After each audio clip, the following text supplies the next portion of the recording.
구원에 이르는 지혜 제1장 완전한 지혜 6번째 시간입니다. 단단한 음식이라는 소제목하에 7개의 질문으로 되어 있습니다.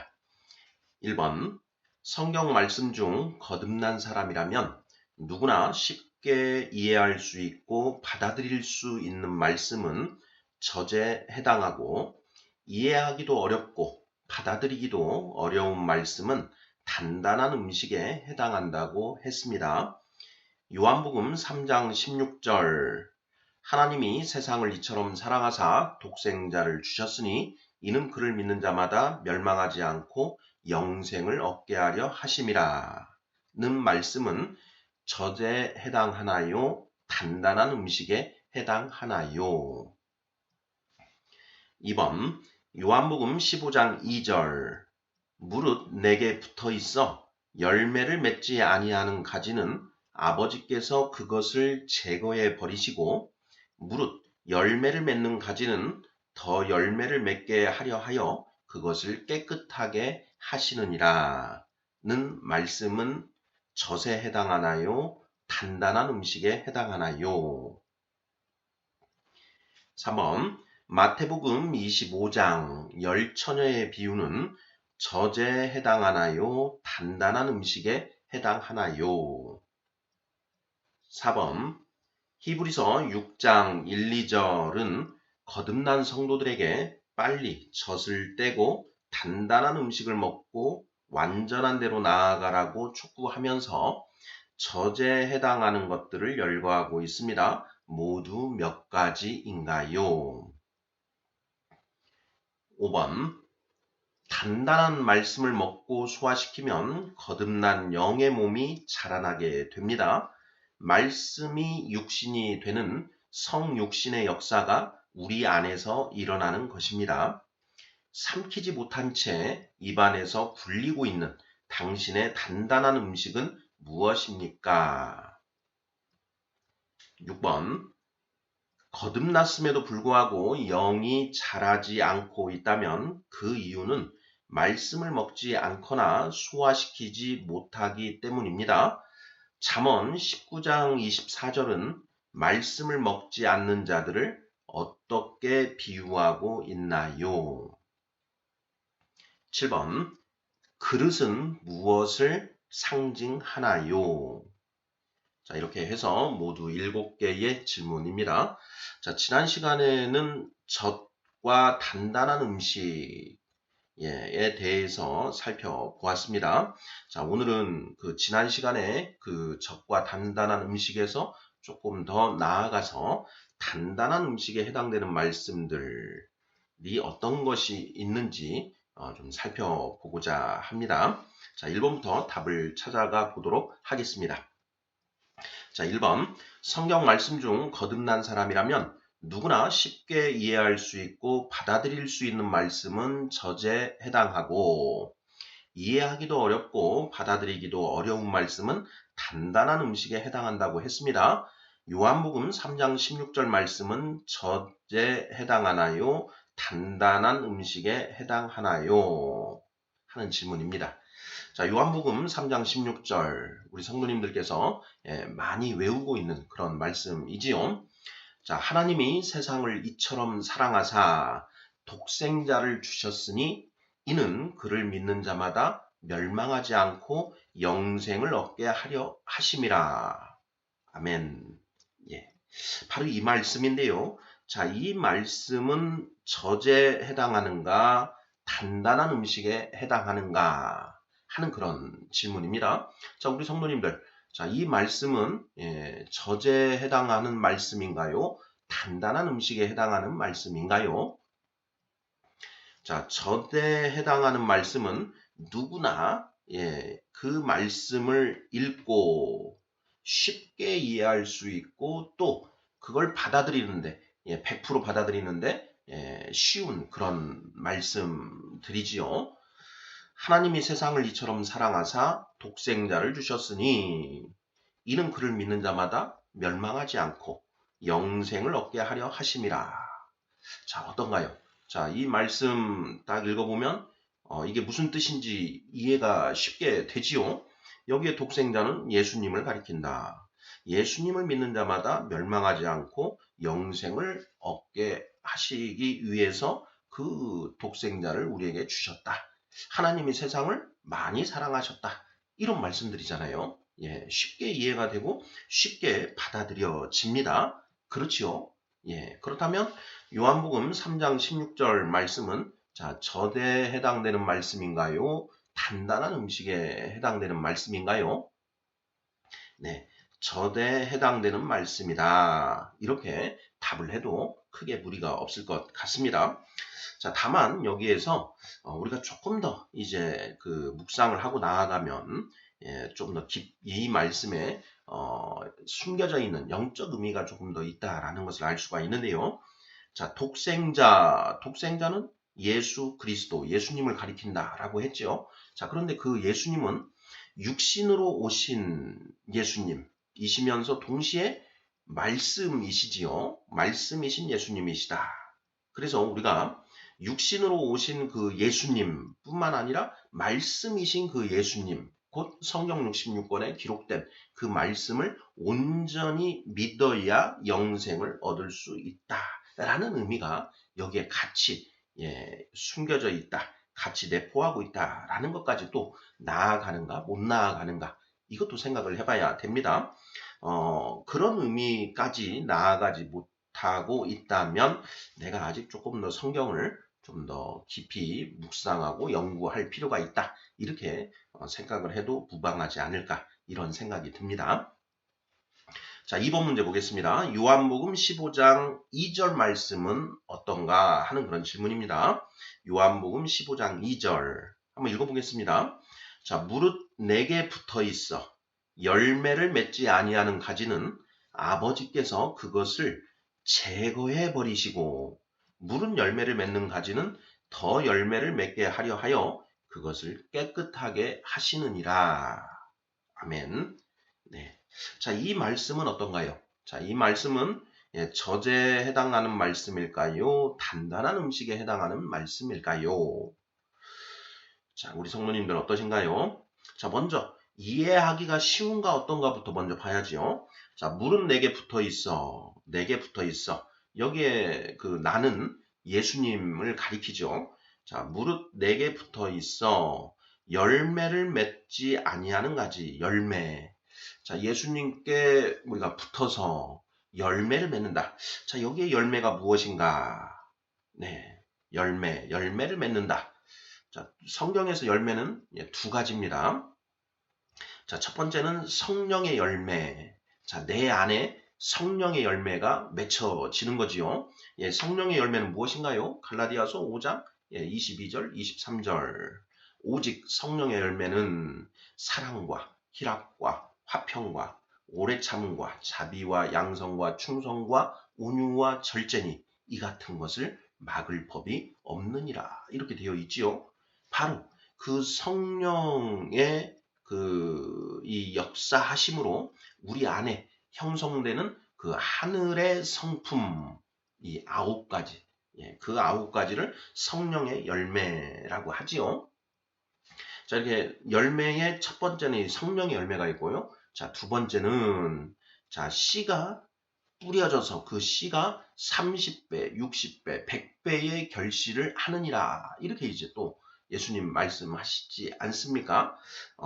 전도의 열매를 또 그 성경에서는 이야기하고 있다라고 할 수가 있습니다. 전도의 열매. 우리가 하나님의 말씀을 우리가 주변에 전함으로써 또 믿는 사람들이 이렇게 돌아오는 하나님의 백성들이 하나님께 돌아오는 그런 역사들이 일어난다. 바로 그것을 전도의 열매라고 하지요. 내가 하나의 씨가 되어 죽으면 그 씨가 이제 자라나서 30배, 60배, 100배의 결실을 한다. 예수님이 십자가에서 죽으셨습니다. 예수님이 죽으심으로써 많은 성도들이 이 땅에 이제 또 생겨나게 되었고 또 그 사도들이 또 순교를 함으로써 또 많은 또 성도들이 또 생겨나게 되었죠. 예수님의 몸된 교회가 점점 이 확장이 되었다. 양적으로 확장이 되었다. 이런 의미가 되겠지요. 그래서 성령의 열매라고 했을 때는 우리의 내적인 성장, 그리고 그 전도의 열매라고 했을 때는 양적인 외적 성장, 이렇게 의미한다 볼 수 있습니다. 자, 물은 내게 붙어 있어 열매를 맺지 아니하는 가지는, 자, 이 열매에는 두 가지가 있다. 예, 성령의 열매, 전도의 열매. 자, 어떤 것으로 보더라도 크게 문제는 없어 보입니다. 그런데 자, 여기에서의 열매는 성령의 열매를 가리키는 것이 조금 더 그쪽에 비중이 가 있지 않은가 싶습니다. 우리가 어느 정도 성장이 되면은 당연히 그 복음을 우리가 주변에 전하게 되어 있습니다. 사도행전 1장 8절이죠. 오직 성령이 임하시면 우리가 너희가 유대와 사마리아와 땅끝까지 이르러 내 증인이 되리라. 이렇게 예수님이 말씀하셨지요.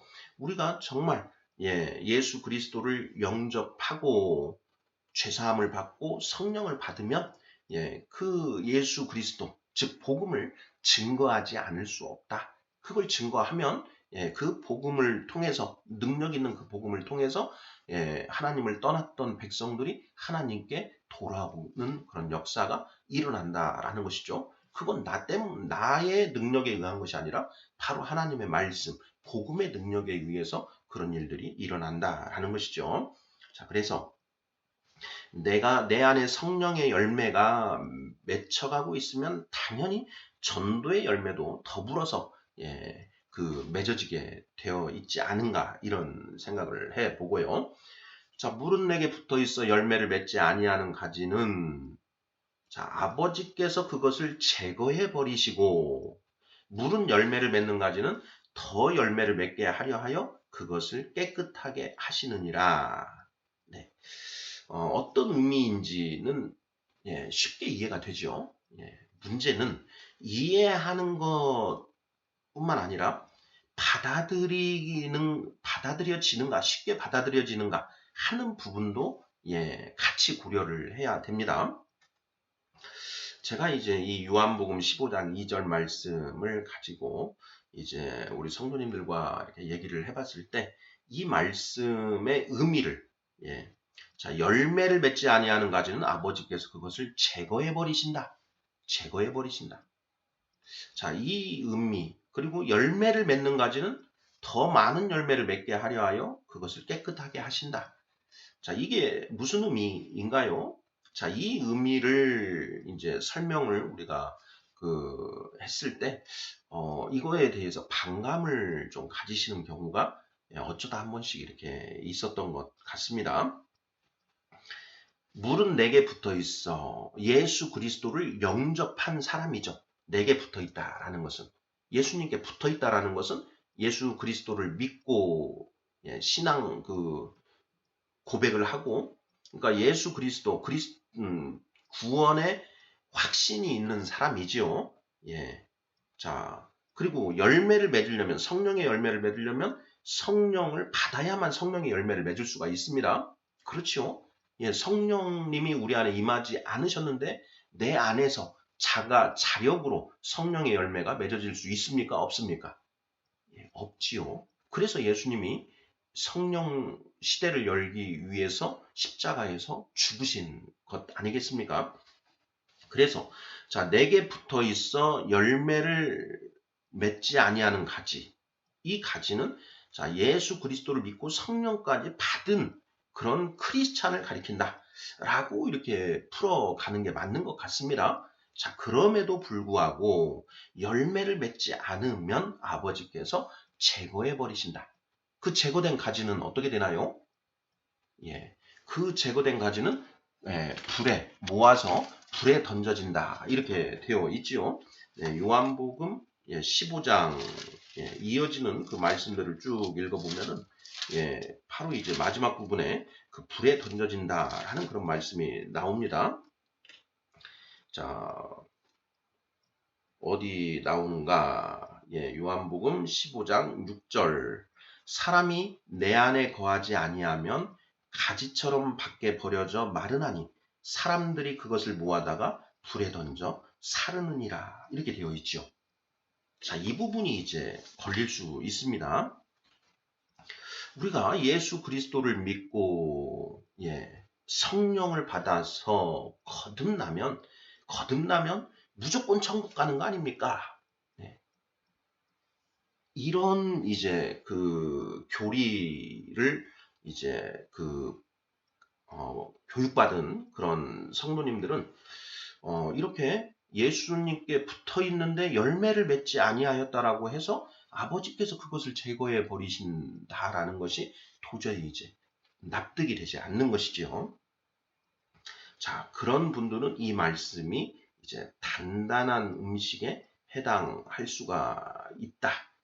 자, 반면에 이 말씀이 그런 의미, 즉 우리의 구원은 칭의 구원, 성화 구원, 영화 구원이라고 하는 그런 3단계로 나뉘어져 있고, 내가 성령 받고 거듭난 것은 그 칭의 구원이 이루어졌다라는 것, 그리고 성화 구원의 과정이 시작되었다. 그리고 내가 그 성화 과정을 거쳐서 장성한 자가 되어야 이 성화 구원이 이루어지는 것이다 라는 것, 이것을 우리가 이제 알아버리면 이 말씀이 요한복음 15장 2절 말씀이 이제 쉬워지는데, 그것을 모르고 또는 내지는 받아들이지 못한다 라고 하면 이 말씀이 굉장히 어려워지는 그런 말씀이 되어 버리는 것이죠. 누구나 거듭난 사람은 구원받고 천국에 들어가는 것인데, 자, 이게 도대체 무슨 뜻일까? 물은 내게 붙어 있어 열매를 맺지 아니하는 가지는, 이건 자, 성령을 받은 사람이라는 것인가, 안 받은 사람이라는 것인가? 안 받은 사람으로 해석을 할 수밖에 없습니다. 그래서 명목상 크리스찬, 예수 그리스도를 믿는다고 하고 세례를 받았지만 성령은 받지 못한 채, 즉 거듭나지 못한 채 그 교회에 속해 있는 사람, 그래서 명목상의 크리스찬이라는 이제 그런 표현들을 써서 이 사람들은 그 예수님께 붙어 있다고 하지만 사실은 붙어 있지 않는 거듭나지 못한 사람들을 가리킨다. 이렇게 이제 이 말씀을 이제 해석해 나가는 그런 과정이 필요하지요. 자, 그래서 이번 문제 요한복음 15장 2절 말씀은 자, 젖에 해당되는 말씀인가 단단한 음식에 해당하는 말씀인가? 자, 경우에 따라서는 이게 젖에 해당되는 말씀일 수가 있고, 어떤 사람에게는 단단한 음식에 해당할 수 있다. 교리에 따라서 조금 달라질 수가 있다. 이렇게 우리가 이해를 하면 어떨까 싶습니다. 자, 3번 질문입니다. 자, 마태복음 25장 열 처녀의 비유는 어떤가요? 하는 질문입니다. 자, 마태복음 25장에 보면 이제 또 열 처녀의 비유가 나오는데요. 자, 1절부터 4절까지 한번 읽어보겠습니다. 자, 그때의 천국은 마치 등을 들고 신랑을 맞으러 나간 열 처녀와 같다 하리니, 그 중에 5은 미련하고 그 중에 5은 슬기 있는 자라. 미련한 자들은 등을 가지되 기름을 가지지 아니하고, 슬기 있는 자들은 그릇에 기름을 담아 등과 함께 가져갔더니, 이렇게 되어 있습니다. 자, 우리가 열 처녀의 비유, 우리가 뭐 누구나 많이 설교 말씀도 많이 들어봤고, 또 마태복음에 나와서 읽기도 많이 읽어본 그런 말씀이지요. 자, 그런데 자, 이 열 처녀의 비유의 참 뜻이 무엇인가 하는 부분, 이 부분을 놓고 이 풀이가 여러 가지 이렇게 분분합니다. 이제 대표적인 어떤 그런 그 풀이는 방금 우리가 읽은 마태복음 25장 3절 4절. 자, 미련한 자들은 등을 가지되 기름을 가지지 아니하고, 4절. 슬기 있는 자들은 그릇에 기름을 담아 등과 함께 가져갔더니. 자, 이 부분을 보고 자, 이 등과 기름, 이 기름이 무엇이냐? 이 부분에 이제 주목해서 이 말씀을 이렇게 풀어 갑니다. 자, 그런데 제가 이 말씀을 묵상해 봤을 때 열처녀의 비유의 가르침의 핵심 포인트가 무엇인가? 이걸 이제 살펴봤을 때 저는 25장 2절 말씀이 핵심이다라는 그런 생각이 듭니다. 자, 10처녀가 있는데 신랑을 맞으러 나간 10처녀가 있는데 그 중에 5은 미련하고 5은 슬기 있는 자였더라라는 것이죠. 자, 그 중에 이제 이 슬기 있는 5처녀는 혼인잔치에 들어가고 미련한 그 5처녀는 혼인잔치에 들어가지 못한다라는 것이죠. 25장 10절. 그들이 사러 간 사이에 신랑이 오므로 준비하였던 자들은 함께 혼인잔치에 들어가고 문은 닫힌지라 이렇게 되어 있죠. 11, 12절. 그 후에 남은 처녀들이 와서 이르되 주여 주여 우리에게 열어주소서. 12절. 대답하여 이르되 진실로 너희에게 이르노니 내가 너희를 알지 못하노라 하였느니라. 13절. 그런즉 깨어 있으라. 너희는 그날과 그때를 알지 못하느니라. 이렇게 되어 있지요.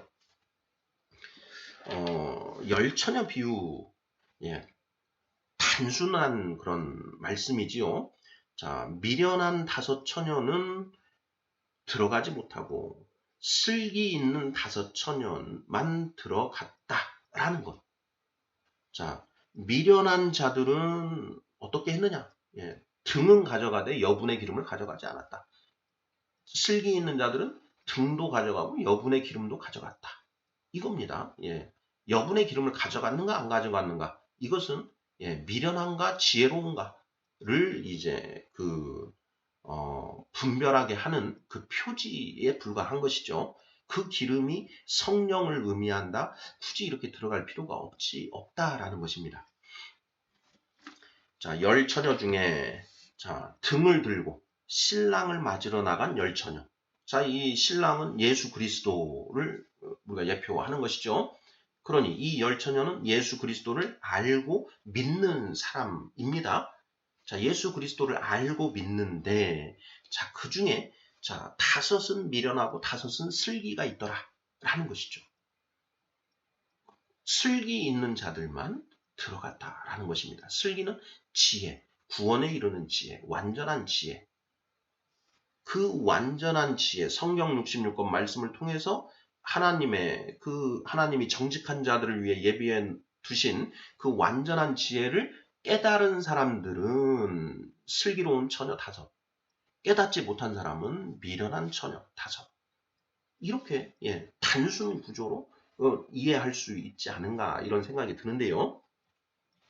자, 열처녀 비유에서 그렇게 등은 무엇을 의미하고 기름은 무엇을 의미하는가 하는 이런 부분으로 이렇게 들어가게 되면 이 열처녀의 비유가 좀 어렵게 느껴질 수가 있고요. 그렇지 않고 이렇게 이 문맥에 따라서 예수님의 그 비유의 말씀에 포인트를 탁탁 점검해서 이해를 하면 쉽게 또 이해를 할 수가 있는 그런 내용이지요. 그래서 마태복음 25장 열처녀의 비유는 젖에 해당되는 말씀인가 단단한 음식에 해당하는 말씀인가? 우리 각자 성도님들께서 나한테는 이 말씀이 무엇에 해당되는가 이렇게 답을 해보시면 될 것 같습니다. 현재 성경 말씀을 이해하는 현재의 나의 그 역량에 따라서 그 답이 달라질 수 있다. 이렇게 우리가 말씀을 드려도 크게 문제점은 없지 않을까 이런 생각이 듭니다. 다만 열처녀의 비유가 그렇게 쉬운 비유는 아니다. 알고 나면 쉽지만 알기 전까지는 어렵다. 그러면 단단한 음식에 해당할 수 있다라는 것이죠. 누구나 쉽게 이해할 수 있고 받아들일 수 있는 말씀. 자, 방금 제가 미련한 5처녀는 못 들어가고 구원에 이르는 지혜를 얻은 슬기로운 처녀들만 들어갈 수 있다. 이렇게 얘기를 했을 때 저게 맞나? 이런 이제 또 그 반발감이 생길 수 있습니다. 요한복음 3장 16절에 본 것처럼 이는 그를 믿는 자마다 멸망하지 않고 영생을 얻게 하려 하심이라. 이렇게 되어 있지 않는가? 그러니 예수님만 믿으면 다 천국 가는 것인데 무슨 구원에 이른 지혜를 얻고 완전한 지혜를 깨달아야만 된다라는 것인가? 장성한 자가 되지 않으면 천국에 못 들어간다는 얘기인가? 예, 저거는 성경 말씀에 어긋나지 않느냐? 예, 이렇게 또 이제 이렇게 생각하시는 분들이 분명히 있습니다. 또 많습니다. 예, 그런 분들은 이제 제가 말씀드린 그런 부분들이 받아들이기가 어려운, 그렇죠. 그러면 그런 이 말씀은 단단한 음식에 해당한다. 이렇게 볼 수가 있습니다. 우리가 구원파 신앙 이런 얘기를 하죠. 구원파는 예수 그리스도를 믿으면 어떻게 살든 상관없다. 이미 구원받은 것이기 때문에 뭐 막살을 하는 얘기는 아니지만 이미 구원받은 것이다. 이렇게 그 교리가 만들어져 있지요. 그 구원파 교리는 분명히 우리 정통 그 교단들에서는 이단적인 그런 교리로 이야기를 하고 있지 않습니까? 요한계시록 2장 3장에 보면 그 예수님이 7교회에 보내는 편지에서도 그러한 구원파적 신앙 생활을 하는 자들에게 교회에 경고를 하시는 말씀이 분명히 존재한다라는 것입니다. 그래서 그러한 부분들을 우리가 같이 살펴서 이 성경을 통관적으로 처음과 끝을 모두 관통해서 이해를 할 때 정확하게 성경을 이해할 수 있고, 그렇게 보면 이 열처녀의 비유가 어떤 의미인지도 정확하게 알 수가 있고, 그 의미, 정확한 의미를 내가 받아들일 수 있는가 없는가, 이것에 따라서 이것이 나에게 저제에 해당되는 말씀인지 단단한 음식에 해당하는지 하는 말씀인지를 분별해 볼 수 있다라는 것이죠. 4번 문제 보겠습니다. 히브리서 6장 1, 2절은 거듭난 성도들에게 빨리 젖을 떼고 단단한 음식을 먹고 완전한 데로 나아가라고 촉구하면서 젖에 해당하는 것들을 열거하고 있습니다. 모두 몇 가지인가요? 읽어보겠습니다. 자, 그러므로 우리가 그리스도의 도의 초보를 버리고 죽은 행실을 회개함과 하나님께 대한 신앙과 세례들과 안수와 죽은 자의 부활과 영원한 심판에 관한 교훈의 털을 다시 닦지 말고 완전한 대로 나아갈지니라. 이렇게 되어 있죠. 그리스도의 도의 초보를 버리고 그 교훈의 털을, 그리스도의 도의 초보의 교훈의 털을 다시 닦지 말고 완전한 대로 나아가라. 3절 하나님께서 허락하시면 너희가 이것을 하리라. 이렇게 되어 있죠. 자, 그리스도의 도의 초보로 6가지를 열거하고 있습니다. 죽은 행실을 회개하는 것, 하나님께 대한 신앙, 세례들에 관한 교훈, 안수에 관한 교훈, 죽은 자의 부활에 관한 교훈, 그리고 영원한 심판에 관한 교훈 해서 6가지를 열거하고 있죠. 자, 도의 초보 부분에서 우리가 공부를 했습니다. 도의 초보 6가지다. 자, 5번 문제입니다. 단단한 말씀을 먹고 소화시키면 거듭난 영의 몸이 자라나게 됩니다. 말씀이 육신이 되는 성육신의 역사가 우리 안에서 일어나는 것입니다. 삼키지 못한 채 입안에서 불리고 있는 당신의 단단한 음식은 무엇인가요? 하는 그런 질문입니다. 단단한 말씀을 먹고 소화시키면 거듭난 영의 몸이 자라나게 된다. 물론 젖을 먹어도 자라나지요. 근데 젖만 먹고 있으면 우리가 이 몸이 더 자라나나요? 안 자라나나요? 젖만 먹어서는 안 되죠. 젖도 뭐 생후 한 6개월 정도까지 이렇게 젖을 먹고 그 뒤에는 이제 젖을 떼고 이유식을 먹고 이제 밥을 먹고 단단한 음식을 먹고 하면서 이제 몸이 점점 자라나는 거 아니겠습니까? 자, 그래서 계속 젖만 먹으면은 자라나지 못하고 피들피들 말라가게 되는 것이죠. 자, 말씀이 육신이 되는 성육신의 역사가 우리 안에서 일어난다. 자, 예수님은 하나님의 말씀이신데 그 하나님의 말씀이 이 땅에 인간의 육신을 입고 오셨습니다. 그것을 우리가 성육신이라고 이렇게 얘기를 하는데, 자, 우리 안에서도 그 성육신의 역사가 일어난다라는 것이죠. 자, 우리가 성령을 받고 거듭나면 내 안에 새 사람, 속사람이 이제 생겨나는 것이죠. 성경이 분명 사도 바울 선생이 이제 그런 표현들을 이제 하십니다. 그것도 비유라고 할 수 있겠는데, 자, 우리 안에 거듭난 영, 속사람, 겉사람이 있고 속사람이 있다. 겉사람은 점점 낡아지되 속사람은 점점 새로워진다. 이렇게 말씀하고 있지 않습니까?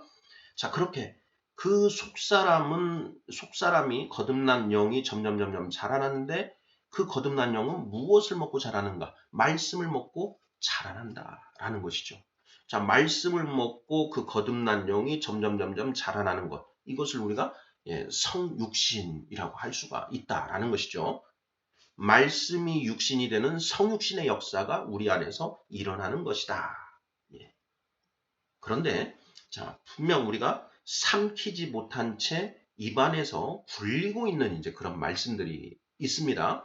자, 성경 66권을 처음부터 끝까지 쭉 우리가 이제 통독도 하고 또 어느 부분을 집중해서 반복해서 여러 번 읽기도 하는데, 그 중에 정말 이거는 이해하기가 정말 어렵다 하는 그런 말씀들이 있지 않습니까? 예를 들어서 이중 예정론에 기반을 두고 있는 칼빈이스트들은 이제 보편 구원론의 근거가 되는 그런 말씀들이 아주 이제 어렵죠. 풀기가 어려워지고, 또 보편 구원론적인 입장에 서 있는 알미니안들의 입장에서는 이 예정과 유기에 대해서 단적으로 표현하고 있는 그 성경 말씀들이 참말로 이해하기가 어렵고 걸리는 그런 이제 내용이 됩니다. 네, 그런 교리가 아니더라도 고린도서에 나오는 그 여자는 교회에서 잠잠하라 라고 하는 이런 표현들도 걸리죠. 우리 여성 성도님들 같은 경우에는 여자는 교회에서 잠잠하라. 도대체 이런 말씀이 왜 성경에 기록되어 있는가? 2000년 전에 이 남존여비 사상이 이 이스라엘에도 있었고, 그러한 남존여비, 남녀 평등을 모르던 시대에 그런 잘못된 말씀 아닌가 하는 그런 이제 반감이 드는 것이고요. 또 이런 말씀도 있습니다. 너희는 위에 있는 그 자들에게 복종하라. 이 세상의 모든 권력은 하나님께서 주신 것이다. 이런 표현이 나오죠. 그러면 이제 그런 말씀을 우리가 읽을 때, 자, 그러면 히틀러 같은 그런 사람에게도 우리가 복종을 해야 된다는 것인가? 이런 의문들이 이제 생겨나지 않습니까? 위에 있는 권세들에게 복종하라 하는 그런 말씀들도 되게 이제 이해하기 어렵고 받아들이기 어려운 그런 말씀들인 것이죠. 자, 삼키지 못한 채 입안에서 굴리고 있는 당신의 단단한 음식은 무엇인가요?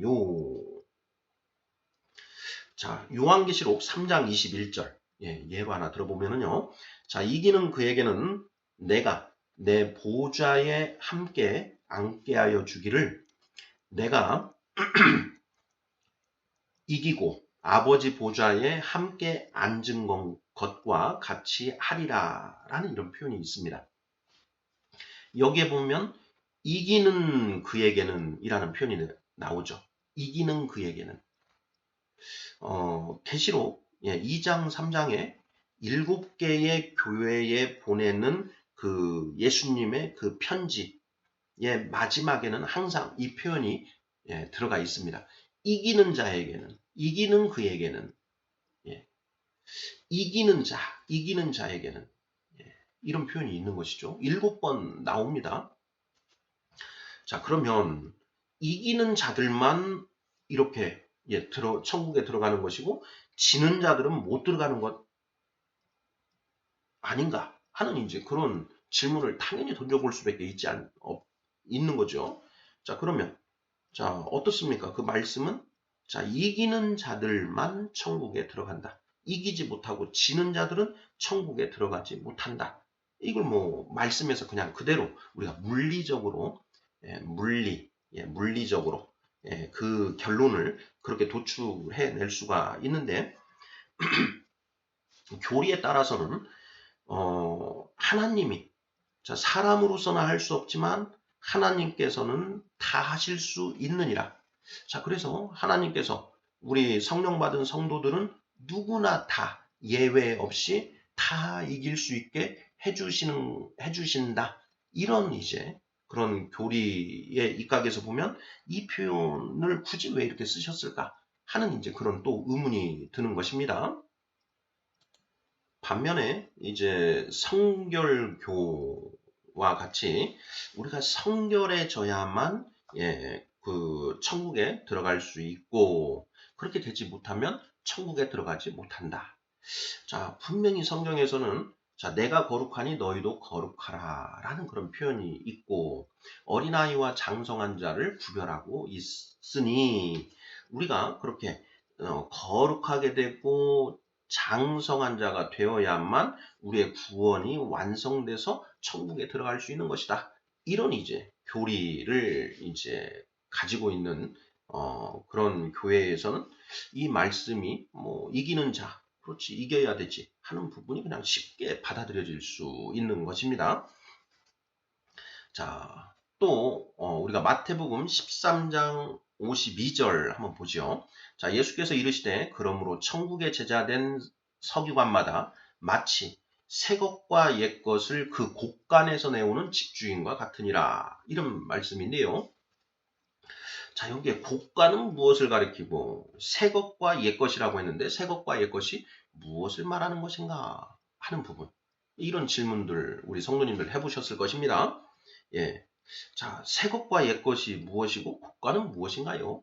그리고 천국의 제자된 서기관은 또 누구를 가리키는 것인가? 예. 이런 한 줄의 말씀인데 그 말씀에 자, 이게 도대체 무슨 뜻일까 하는 아리송함이 있지 않습니까? 예. 그래서 자, 이 표현 네, 의미를 놓고도 이해를 하시는 분들은 자, 이 말씀이 이제 쉽게 한번 이해를 하고 나면 쉬워지죠. 그런데 아직도 이게 납득이 완전히 내가 납득할 수 있을 만큼의 이해가 되지 않으신 분들에게는 이 음식은 단단한 음식이 된다라는 것이죠. 저는 개인적으로 천국의 제자된 서기관은 무엇이냐? 천국의 제자된 서기관. 서기관은 자, 그 구약 시대에 그 율법을 말씀을 이제 기록하는 필사하는 그런 이제 직업을 가진 사람들이었죠.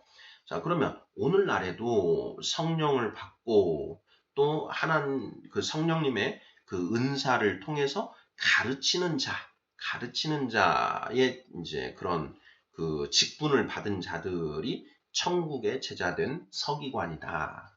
자, 그 직분은 사람으로부터 세상으로부터 오는 권위가 아니고 하늘로부터 오는 권위죠. 그래서 천국의 제자된 서기관이다. 이렇게 표현을 하는 것입니다.